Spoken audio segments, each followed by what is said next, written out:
This is the Jewish Bible Man, and I just want to quickly continue the topic that I started in my previous video, because I think there are some things I need to be very, very clear on.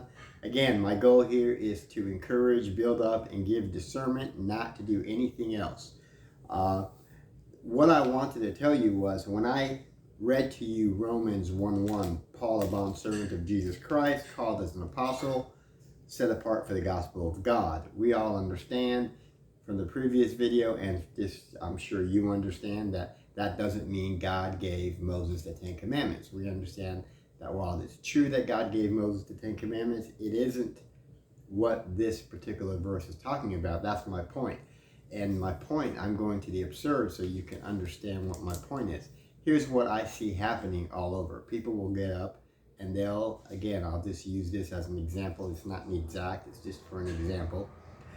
They'll say Romans 1:1 is talking about Moses getting the Ten Commandments, right? And I've never heard that, by the way. I'm just using that as an absurd example. The problem isn't when someone says that and someone says, look, that's wrong. That's not what Romans 1:1 is talking about. The real problem is when people walk away from those hearing that and say, yes, Romans 1:1 is actually talking about Moses getting the Ten Commandments, even though it's not.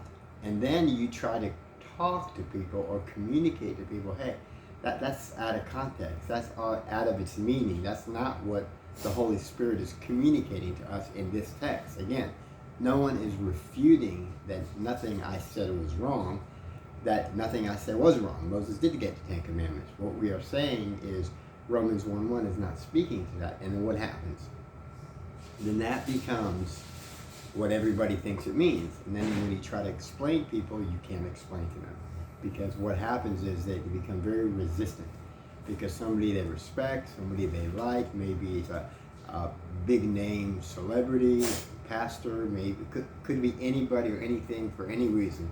Then they're not able to say, hey, wait a minute, that's not talking about Moses, which obviously everybody knows this isn't, because this is very, very obvious to most of us.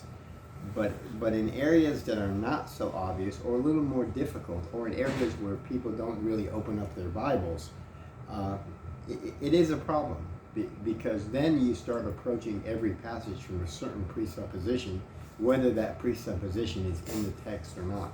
And all I'm saying is, if we have discernment, then we need to look at the text, okay, who's he talking to? What is he talking about? What's the context? What is he trying to communicate? And I think all of those things will be very helpful to us. Again, it doesn't happen overnight, and it's not easy, but we need to start thinking that way. Okay, that's all I got for you guys tonight. Lehitraot. And I will talk to you later. You like what you hear, subscribe. Got a question, write me an email, write me a question, whatever. You can put it in the comments, whatever you like. I'll do my best to address. And lehitraot, and I'll talk to you soon. Shalom.